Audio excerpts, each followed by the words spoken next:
The bus hissed as it pulled away from the curb on Michigan Avenue, leaving behind a swirl of grit and early morning wind. Brielle Carter adjusted the strap of her canvas tote and stepped onto the sidewalk, blending into the city's rhythm. No one glanced twice at her, just another woman in faded jeans, a plain white t-shirt, and weather-worn sneakers. And that's exactly what she wanted. 3 blocks back, a billboard the size of a small building loomed over the street. On it was her face framed in rich tones, eyes calm but powerful. Underneath the words read, "Ebony Elegance, where legacy meets luxury."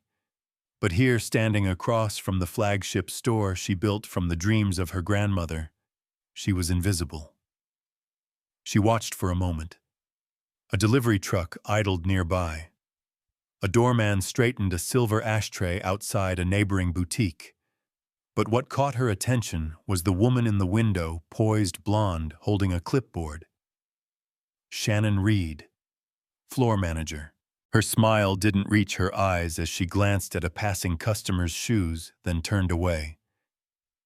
Brielle Carter was a millionaire, one of the most successful black entrepreneurs in American fashion. But today, she wasn't a CEO. She was a mystery shopper with something to prove. Sales at this flagship location had dropped 15% in 2 quarters, and customer feedback had grown colder, more clipped. She had read every word. The issue wasn't product, it was people. Her phone buzzed. Devin, her operations director, again. "Are you sure you want to do this yourself? I can send someone else in." She silenced the message and crossed the street. Inside, the air was laced with vanilla and something sharper, ambition maybe. The floors gleamed. The lighting was warm but staged. Shannon's gaze skimmed over her and dismissed her in a blink. Brielle moved past a cluster of handbags and paused at a display table. "Can I help you with something?" Shannon's voice was smooth, polished, rehearsed. Brielle smiled softly. "Just browsing." Shannon nodded, already turning. "Okay, well, if you're looking for gifts, the clearance table's in the back corner." No one looked twice at her, a young associate whispered to another behind the counter.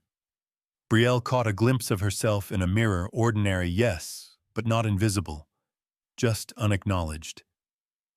She moved slowly through the store, listening. A woman in a headscarf tried asking about a belt, but was redirected quickly. An older man with worn loafers was barely greeted. The staff smiled wide for sleek suits and glinting heels but barely twitched at denim. She paused beside a leather clutch in oxblood-red fingers, brushing the stitching her team had perfected over a year. The tag said $395. She remembered arguing to keep the price under $400. "Accessible luxury," she had said. But the woman beside her sneered and moved the purse away, muttering, "They'll let anyone touch these now." It was subtle, but it wasn't. And it wasn't new. She thought of Evelyn, her grandmother, pressing patterns out of old church dresses into new silhouettes at a folding table in Southside kitchens. Evelyn used to say, "When you walk in a room and they don't see you, make sure they feel what you built." That's what this visit was about. Outside, the wind picked up.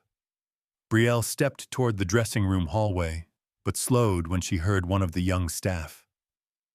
Alyssa maybe laugh softly. "We've had 3 budget shoppers already today.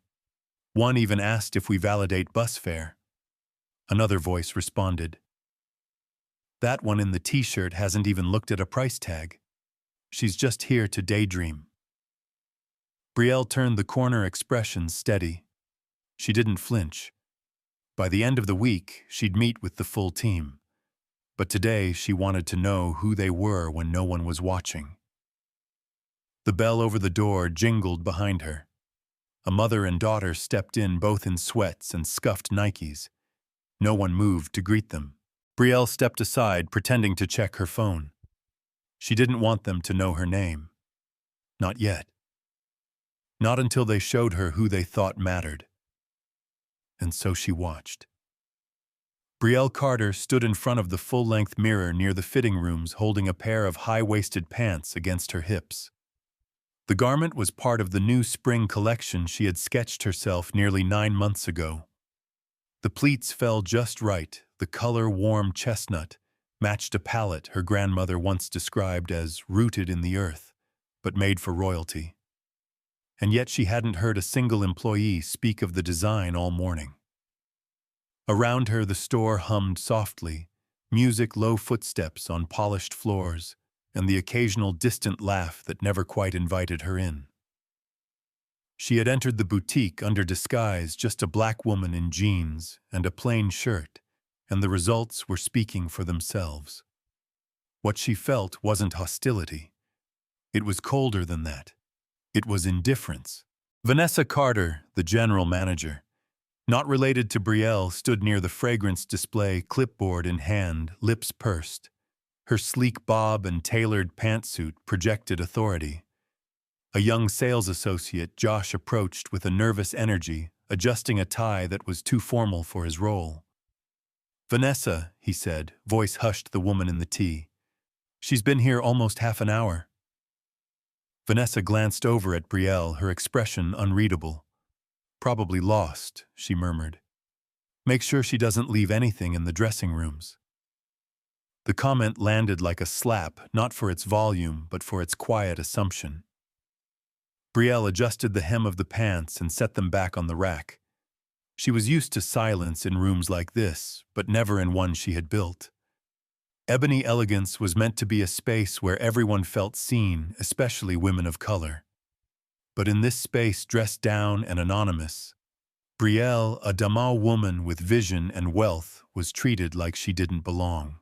Alyssa, another associate, walked past her with a designer clutch in hand. She smiled politely, then stiffened as Brielle tried to ask about a size. "Oh," Alyssa said, brushing a strand of hair behind her ear. "That's limited inventory. We're reserving them for preferred clients. The checkout is just over there if you're done browsing." Brielle nodded. "Thanks." The words sat like stones in her mouth. She made her way back toward the entrance, pausing by a display of shoes she knew had arrived 2 weeks late due to a supplier issue. No one had mentioned it in store. No greeting, no offer of help, no story behind the craftsmanship. Outside, the sky had clouded over, the spring sunlight dimmed by wind off the lake.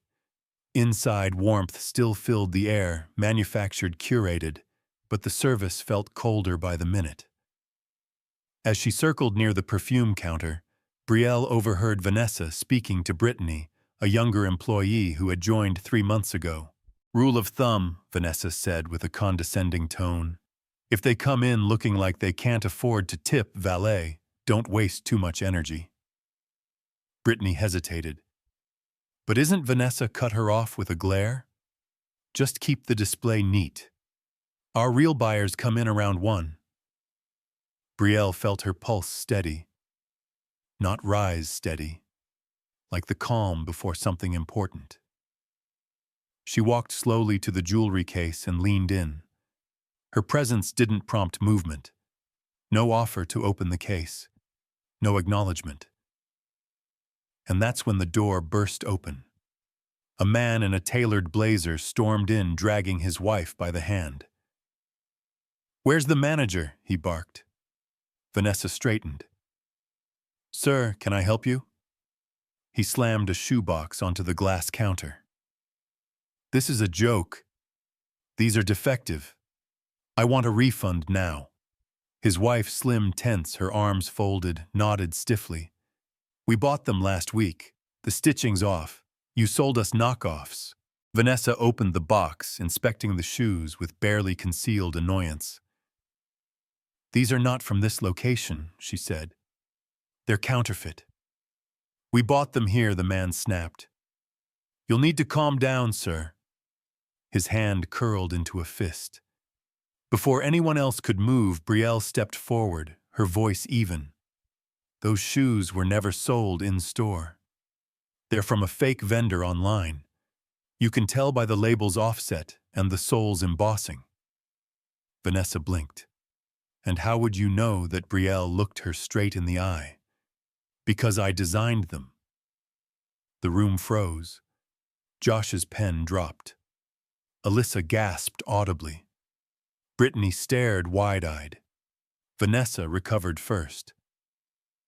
Wait, you're... Brielle nodded once. Brielle Carter, founder, creative director, and currently being watched by every hidden camera in this building. Silence. Vanessa swallowed hard. We didn't know. That's the point, Brielle replied. You didn't ask.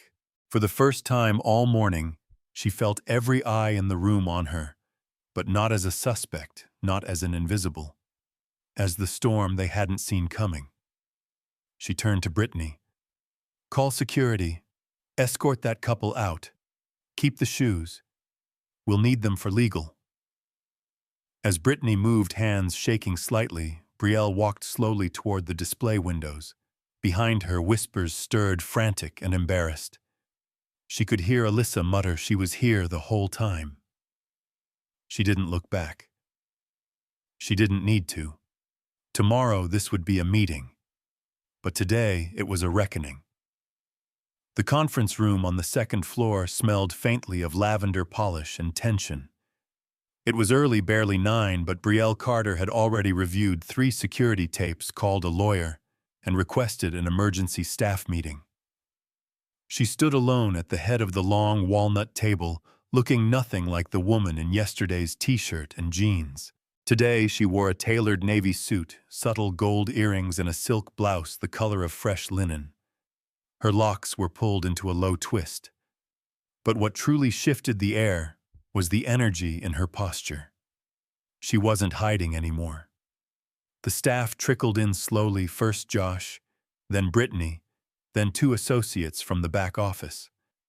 Vanessa arrived last, her steps careful, face composed but pale. Shannon lingered behind her, clutching a clipboard, as if it could shield her. Brielle waited until every seat was filled, then began. I'm Brielle Carter. I am the founder and lead designer of Ebony Elegance. You've seen my name in the newsletters, maybe on the website's About page. But yesterday, I stood in this store as a woman in jeans. I was ignored, dismissed. I heard things said plainly and said in whispers, and I need to talk to you about what that means. The silence in the room thickened. I am a Damao woman, she continued, her voice calm, unwavering. This brand was built for women who look like me. For women whose money spends the same, whose dreams are just as bold, and whose presence deserves respect whether they're wearing designer heels or riding the bus. She paused.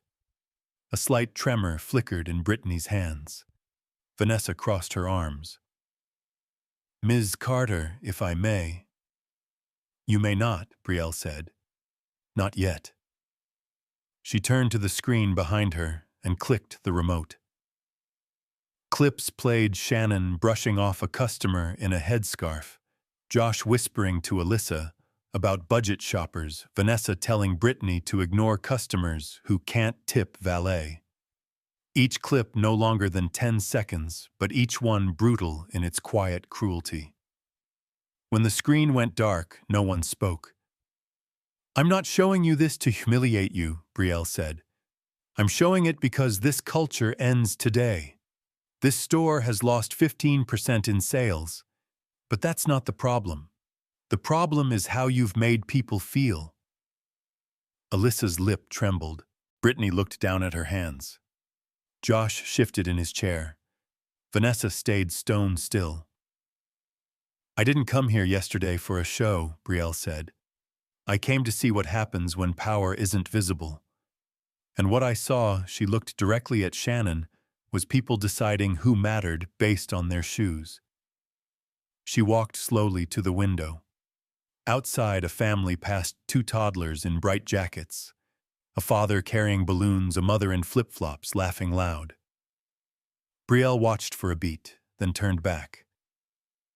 My grandmother never owned a handbag over $20.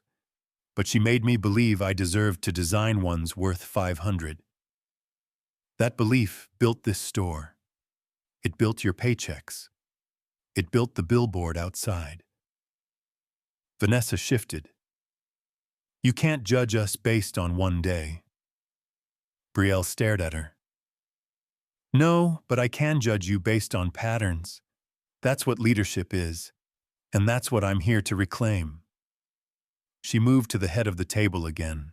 Effective immediately, every employee in this store is being enrolled in a mandatory cultural respect and service training. There will be external oversight. Shannon, your managerial status is under review. Vanessa, your future here is probationary. Vanessa's mouth opened slightly. You can't be serious. I'm entirely serious, Brielle said. This isn't a punishment. It's a pivot. The world is watching how we treat each other, and so am I. A knock at the door interrupted her. It was an intern, wide-eyed. Ms. Carter, the couple from yesterday. They're trending. Someone recorded the scene. Brielle nodded. Understood. I'll speak to press later. For now, she looked around the table. Do your jobs, but do them better. She gathered her folder calm as ever and headed to the hallway. No slamming, no raised voice. Only her presence echoed louder than any shout. As she disappeared down the stairs, Brittany whispered to Alyssa. She looked at me like she saw everything, not just what I did, but who I could have been. Alyssa didn't answer. Her eyes were still locked on the door. Brielle had come in wearing silence and left with the entire room listening. The morning air in Chicago had turned crisp, a gentle reminder that spring still liked to flirt with winter now and then. Inside the Ebony Elegance flagship store, however, change was no longer subtle. Brielle Carter stood by the second-floor railing overlooking the showroom. She watched as the staff moved with a new kind of caution, not fear, but awareness.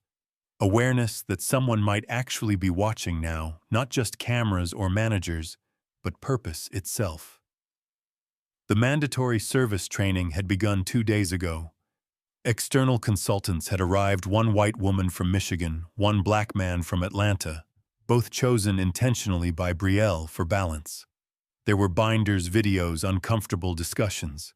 But there were also pauses, faces softening, words chosen with care. Shannon, once always poised near the center of the floor, now kept mostly to the back. She hadn't spoken to Brielle since the meeting, not more than a clipped good morning.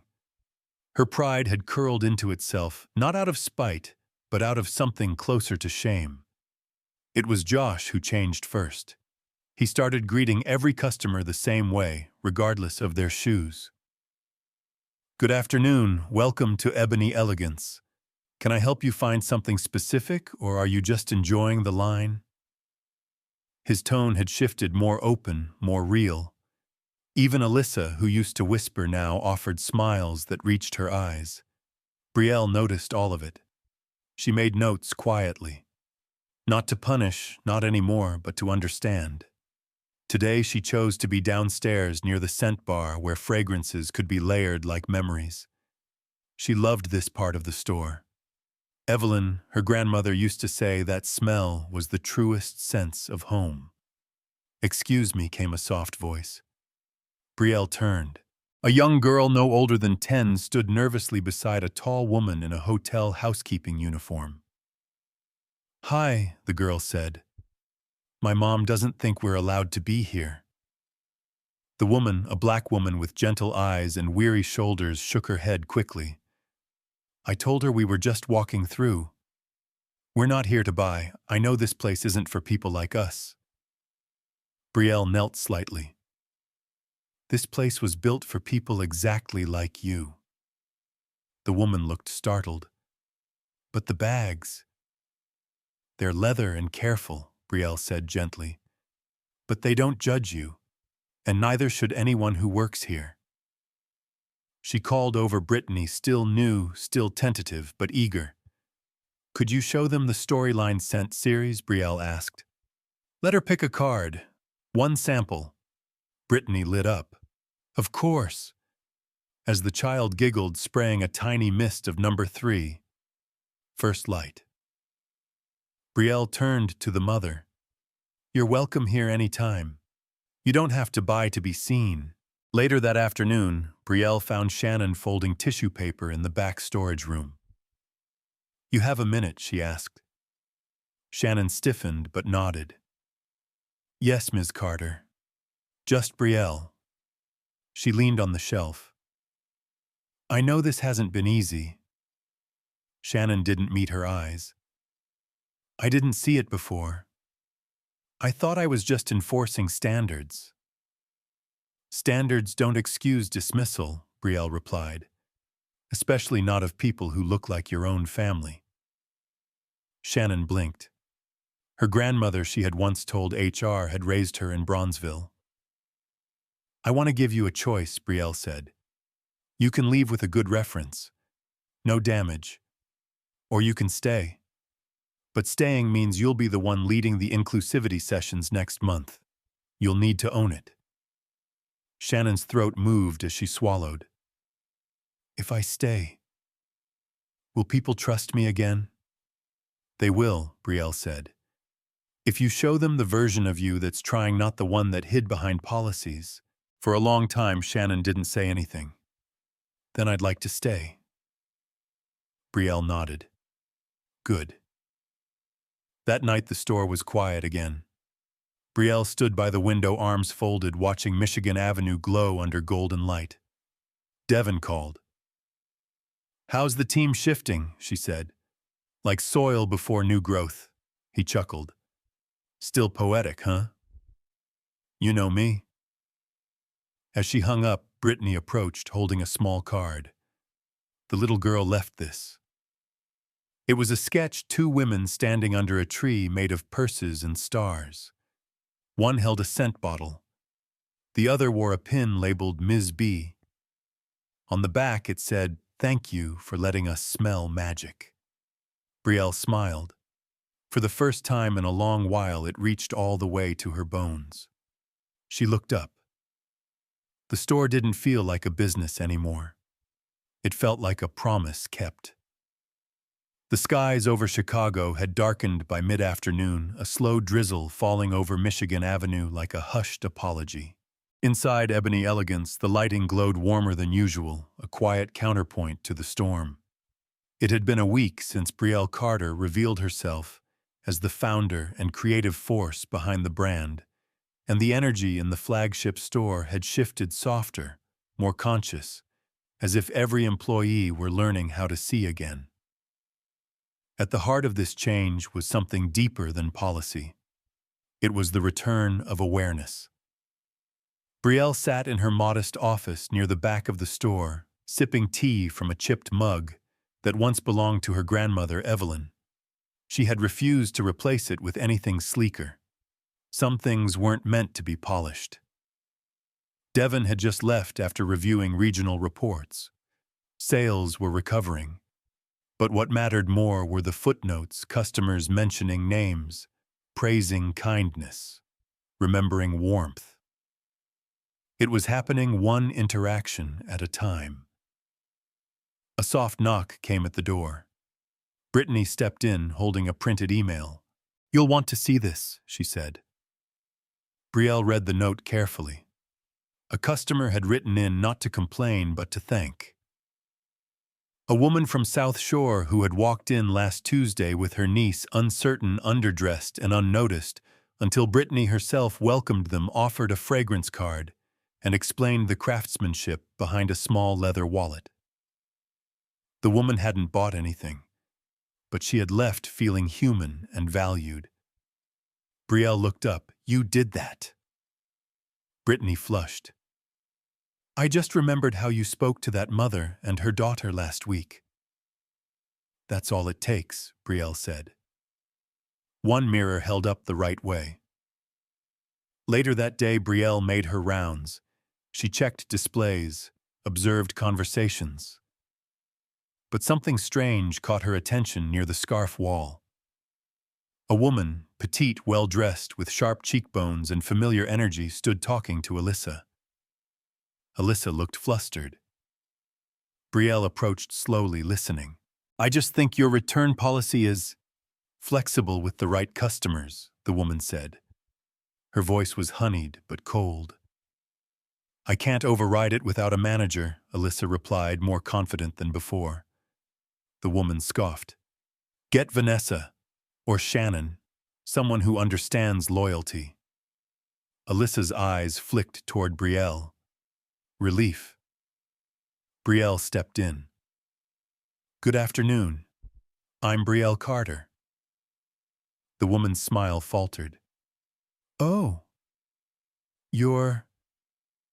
Oh." "Yes," Brielle said evenly. "I'm the founder, and I wrote the return policy." The customer looked Brielle up and down her mouth, a tight line. "I see. You're the one who let that little scene with the knockoff shoes go viral." Brielle's tone didn't change. "I didn't let anything happen. I addressed a problem and someone happened to be filming. That scene revealed more than shoes." A pause. "I suppose you think you're doing something noble, lifting up people who shouldn't be here." "Everyone should be here," Brielle said. "That's the point." The woman stepped closer, voice dropping. "I knew Evelyn, your grandmother. She stayed in her lane. She stitched in the back. She didn't play Empire." For a beat, Brielle didn't speak. Then she said calmly, "My grandmother stitched legacy into every seam she touched. She never wanted a spotlight, but she taught me to build one so others could be seen." The woman left in silence. Alyssa exhaled. "Was that who I think it was, Camilla Stanton's?" Brielle confirmed. "Old money client. Old ideas, too." Alyssa shook her head. "She doesn't belong here anymore." "That's not for me to say," Brielle replied. "But how we treat people is." Later that night, as the store prepared to close, Brielle lingered by the cash wrap. Shannon walked over, clipboard in hand. "I spoke to HR," Shannon said. "I want to lead the spring internship program." Brielle tilted her head. "You sure I want to help train the next Brittany?" Shannon said. "And make sure no one walks in feeling small." Brielle smiled, genuine. "Then start drafting your plan." At that moment, the door opened again. A woman stepped in, jeans soaked from rain shoes, squeaking slightly. She looked uncertain. Brielle walked over, smiled. "Welcome to Ebony Elegance." "First time?" The woman nodded. "Is it okay if I just look?" Brielle offered her a scent card. "You're home. Start here."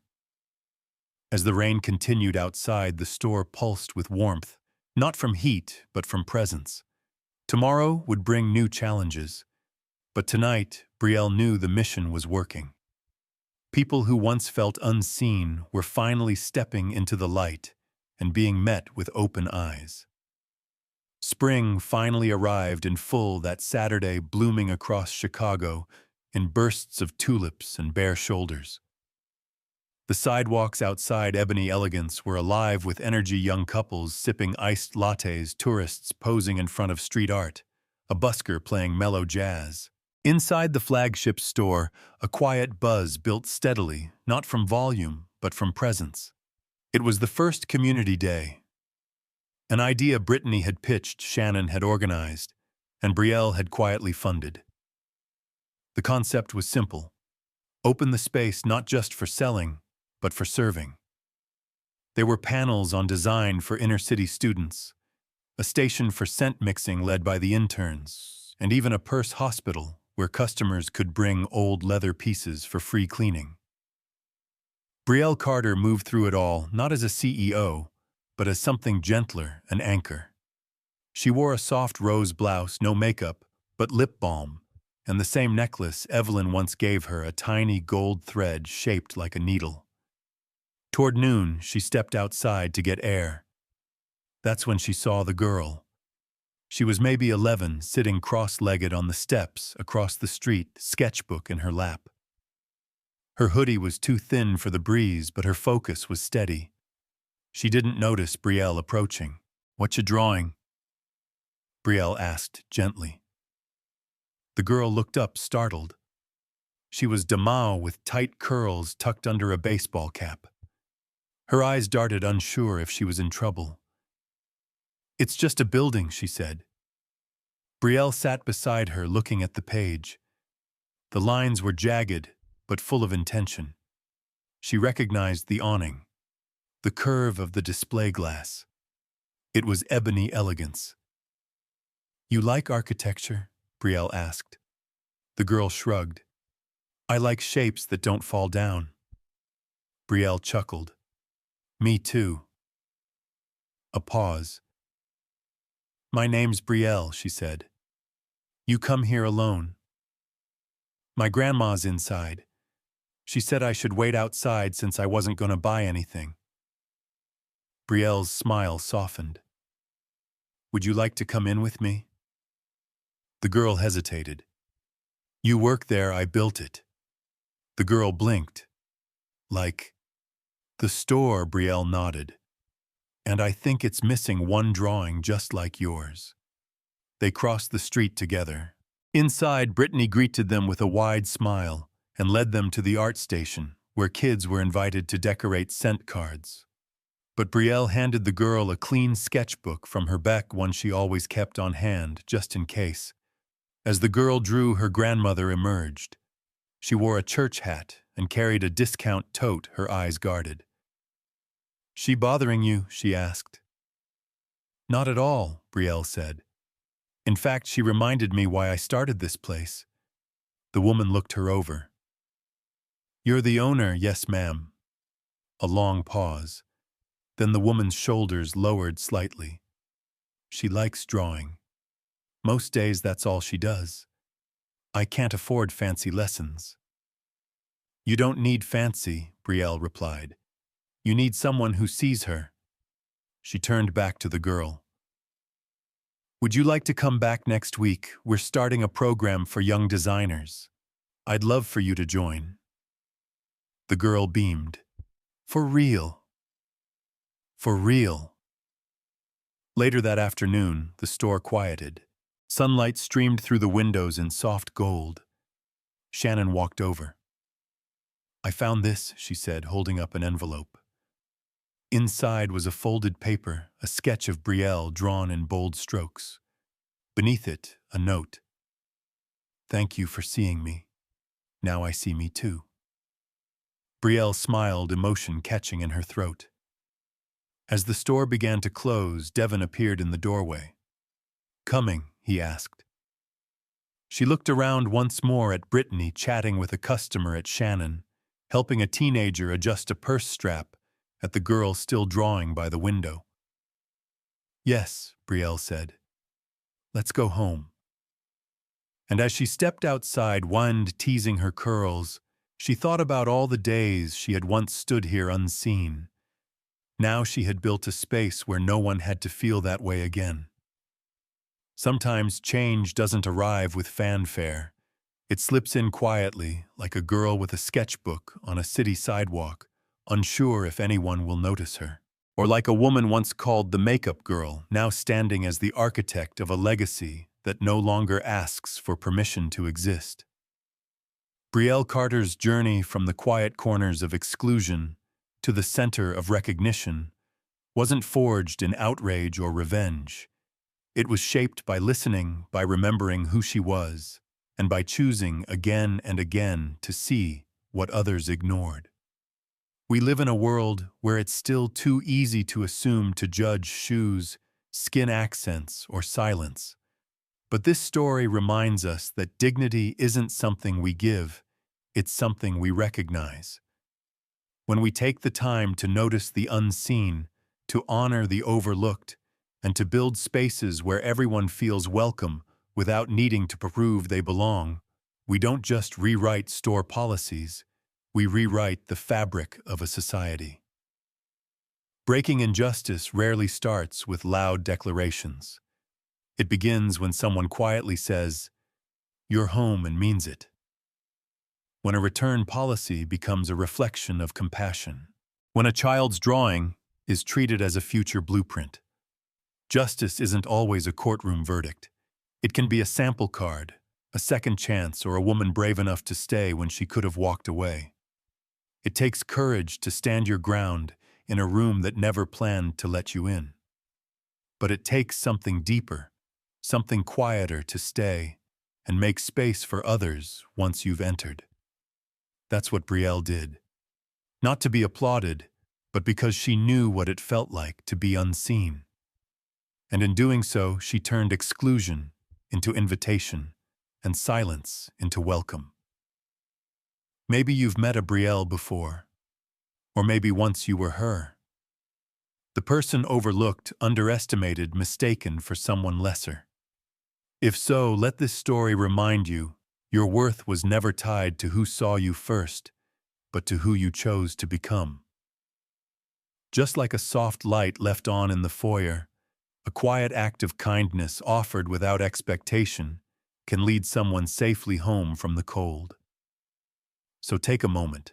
Think about someone in your world who might be waiting for a sign that they matter.